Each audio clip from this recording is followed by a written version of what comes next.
આમ આદમી પાર્ટીના વિસાવદરના ધારાસભ્ય ગોપાલ ઇટાલિયાએ રાજકોટની મુલાકાત લીધી હતી. તેમણે મવડી ચોક ખાતે દેવાયત બોદરની પ્રતિમાને પુષ્પમાળા અર્પણ કરી હતી. આ પ્રસંગે મોટી સંખ્યામાં આપના અગ્રણીઓ અને સમર્થકોએ ઢોલના તાલે તેમનું ભવ્ય સ્વાગત કર્યું હતું. મીડિયા સાથેની વાતચીતમાં ગોપાલ ઇટાલિયાએ ગુજરાતના પૂર્વ મુખ્યમંત્રી વિજયભાઈ રૂપાણીને શ્રદ્ધાંજલિ પાઠવી હતી. વિસાવદર પેટા ચૂંટણીના પ્રચારમાં વ્યસ્ત હોવાને કારણે વિજયભાઈ રૂપાણીના નિધનના સમયે હાજર ન રહી શકવાનો ખેદ વ્યક્ત કર્યો હતો. ડેડિયાપાડામાં આપના ધારાસભ્ય ચેતર વસાવાની અટકાયત અંગે બોલતા ગોપાલ ઇટાલિયાએ ભાજપ પર પ્રહારો કર્યા હતા. તેમણે એમ પણ જણાવ્યું હતું કે ગત મહાનગરપાલિકા ચૂંટણીમાં રાજકોટમાં આપને 18% મત મળ્યા હતા અને આગામી રાજકોટ મહાનગરપાલિકાની ચૂંટણીમાં પક્ષ સક્રિયપણે પ્રચાર કરશે. હું સૌપ્રથમ વખત ચૂંટણી પછી રાજકોટમાં આવ્યો છું. તો સૌથી પહેલાં આપણા ગુજરાતના લોકપ્રિય નેતા સ્વર્ગસ્થ વિજયભાઈ રૂપાણીને હું શ્રદ્ધાંજલિ પાઠવું છું. મારી સંવેદનાઓ વ્યક્ત કરું છું, કારણ કે એ સમય દુર્ઘટના બની ત્યારે ચૂંટણીનો ભરપૂર પ્રચારનો વ્યસ્ત સમય હતો, એટલે હું ત્યારે આવી શક્યો નહોતો કે એ દુઃખમાં ભાગ લઈ નહોતો શક્યો. આજે હું મારી સંવેદના વ્યક્ત કરું છું. દોસ્તો, વિસાવદર, ભેસાણ અને જૂનાગઢ ગ્રામ્ય વિધાનસભા જે છે એ ક્રાંતિની ભૂમિ છે. આ ધરતી ઉપરથી હંમેશા કંઈક નવું થયું છે, ઐતિહાસિક થયું છે અને મજબૂત કામ થયું છે. ઇતિહાસમાં જોઈએ તો આ જ વિસાવદરની ધરતીએ સરકાર બદલવાનું અને કેશુબાપા જેવા એક સામાન્ય ખેડૂત પરિવારમાંથી આવતા આગેવાનને મુખ્યમંત્રી બનાવવા સુધીનું મહાન કામ વિસાવદરના લોકોએ કર્યું છે. ઇતિહાસનું પુનરાવર્તન થયું.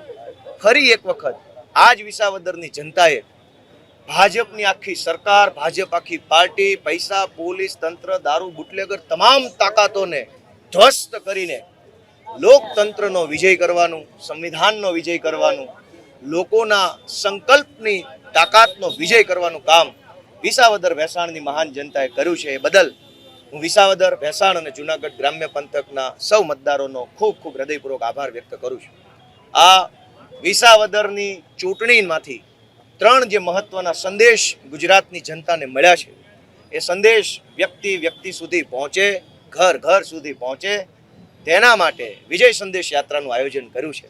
વિસાવદરની જનતાએ ગુજરાતને 3 સંદેશ આપ્યા છે, જેમાંથી પહેલો સંદેશ કે ભાજપ છે એ હારવાને લાયક પાર્ટી છે, ભાજપને હરાવવી જોઈએ, ભાજપને ક્યારેય જીતવા દેવી જોઈએ નહીં, કારણ કે એક માત્ર ખેડૂત વિરોધી નહીં, ગુજરાતના જન વિરોધી ભાજપ પાર્ટી છે.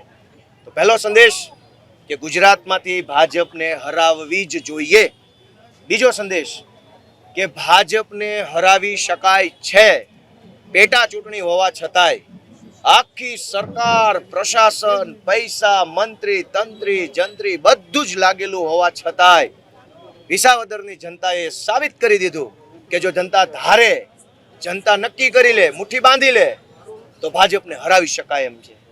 અને જનતાને વિસાવદરના લોકોએ ત્રીજો સંદેશ ગુજરાતને આપ્યો છે કે બોલતા શીખો, તમારા આત્માને જગાડો. વિસાવદરની જનતાએ ભાજપના જેટલા નેતા પ્રચારમાં આવ્યા બધાને પ્રશ્નો પૂછ્યા, સવાલ પૂછ્યા અને એમની જવાબદારી યાદ કરાવડાવી કે તમે માત્ર ચૂંટણી ટાણે આવો છો, કામ હોય, જરૂર હોય ત્યારે ક્યાં હોવ છો, તમારી શું ફરજ છે, મંત્રી છો તો શું કરો છો, ધારાસભ્ય શું કરો છો. વિસાવદરની જનતાએ ગુજરાતને સંદેશ આપ્યો છે કે બોલતા શીખો, અવાજ ઉઠાવતા શીખો, તમારા આત્માને જગાડો, ડરો નહીં.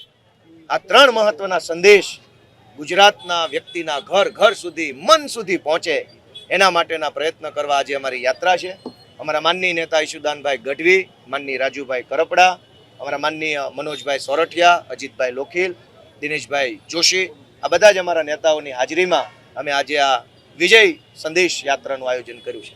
આખા ગુજરાતમાં ગુંડાઓ કઈ પાર્ટીમાં છે, મારામારી કરી લેવાવાળા કઈ પાર્ટીમાં છે, જમીનના કબજા કરવાવાળા, બળાત્કાર કરવાવાળા, ડ્રગ્સ વેચવાવાળા, દારૂ વેચવાવાળા, કોલસો કાઢવાવાળા, રેતી કાઢવાવાળા, તમામ 2 નંબરના ધંધા કરવાવાળા, હલકી માનસિકતાના લોકો કઈ પાર્ટીમાં છે. એ પછી ભાજપવાળા એમ કે ચૈતર વસાવાએ અમને લાફો માર્યો, તો ગુજરાત આવું માનશે નહીં, કેમ કે મારામારી કરવાવાળા બધા ભાજપમાં છે. અમે શરીફ માણસો છીએ, સામાન્ય પરિવારમાંથી આવીએ છીએ. તકલીફ એ વાતની છે કે 2022ની ચૂંટણીમાં ચૈતર વસાવા જેવો સામાન્ય પરિવારમાંથી આવતો, જેને કોઈ ઓળખતું નહોતું, એવો સામાન્ય આદિવાસી યુવાન જંગી બહુમતીથી ધારાસભ્ય બની ગયો. એ વાતનું ભાજપને ક્યારનું પેટમાં દુખે છે, હજુ એ પેટનો દુખાવો મટ્યો નહીં. ત્યાં વિસાવદરથી ગોપાલ ઇટાલિયા પાછો જીતી ગયો, એટલે બળતરામાં ઓર વધારો થયો, પીડા ઓર વધી. અને એટલે પોલીસનો દુરુપયોગ કરીને, બીજા તંત્રનો દુરુપયોગ કરીને ચૈતર વસાવા કે ગોપાલ ઇટાલિયા કે રાજુ કરપડાને ફસાવવા માટેના કાવતરા ચાલુ થયા છે. પણ મને વિશ્વાસ છે કે ગુજરાતની જનતાનો આત્મા જાગ્યો છે, ગુજરાતની જનતાની હિંમત વધી છે. ભાજપના તમામ ષડયંત્રોને ગુજરાતની જનતા જાકારો આપશે અને અમારી જેવા નાના યુવાનો જે આગળ આવ્યા છે એને ગુજરાતની જનતા મદદ આપશે. રાજકોટ મહાનગરપાલિકાની ગઈ ચૂંટણીમાં 2020માં આમ આદમી પાર્ટી પૂરી તાકાતથી, પૂરા પ્લાનિંગથી, આયોજનથી, ટીમ વર્કથી મેદાનમાં ઉતરી હતી.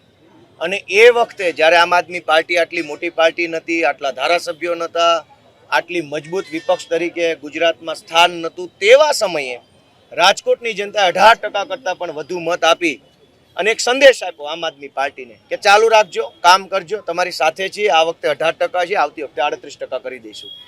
તો એ સંદેશ લઈને છેલ્લા 5 વર્ષથી અમારી ટીમ રાજકોટના મુદ્દાઓ બાબતે અવારનવાર સક્રિય રહીને આવેદનપત્ર, વિરોધ પ્રદર્શન, એ યુનિવર્સિટીનો પ્રશ્ન હોય, રોડનો હોય, સોસાયટીઓમાં દબાણ કરવાનો પ્રશ્ન હોય, સાફ સફાઈનો પ્રશ્ન હોય, મ્યુનિસિપલ તંત્રની દાદાગીરીનો પ્રશ્ન હોય, પાણીનો પીવાનો પ્રશ્ન હોય કે વરસાદના પાણીનો પ્રશ્ન હોય, તમામ બાબતે આમ આદમી પાર્ટીએ આગેવાની લીધી છે.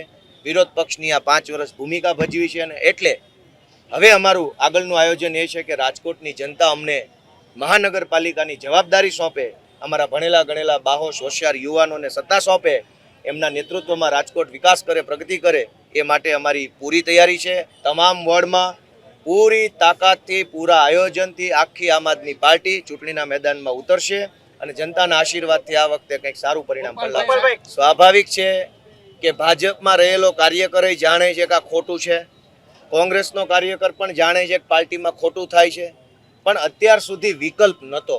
ભાજપવાળા કોંગ્રેસમાં જઈ શકે એમ ન હતા અને કોંગ્રેસના કાર્યકર્તાને ભાજપ પસંદ ન હતી. એટલે જાણતા હોવા છતાંય લાચારીવશ, મજબૂરીવશ બંને પાર્ટીના કાર્યકર્તાઓ પોતપોતાની પાર્ટીનું કામ કરતા હતા. હવે જ્યારે વિસાવદરથી એક રસ્તો નીકળ્યો છે, એક કેડી નીકળી છે, એક વિકલ્પ નીકળ્યો છે વિસાવદરથી, ત્યારે સ્વાભાવિક છે કે ગુજરાતનું ભલું ઈચ્છતા હોય, જનતાની સેવા કરવાનું ઈચ્છતા હોય, જેણે પોતે નિસ્વાર્થ ભાવે કંઈક સારું કામ કરવું હોય, એ તમામ કાર્યકર્તા ચાહે ભાજપના ચાહે કોંગ્રેસના એ બધા આમ આદમી પાર્ટીમાં જોડાવા માગે છે. અમે બધાનું આમ આદમી પાર્ટીમાં સ્વાગત કરીએ છીએ અને હજુ જેણે જોડાવા માટેનું મન ન બનાવ્યું હોય એને વિનંતી કરું છું કે ભાઈ વહેલી તકે આવો, તમારી જેવા સારા માણસો આવશે, બધા સાથે મળી ગુજરાતનું ભલું કરી શકાશે.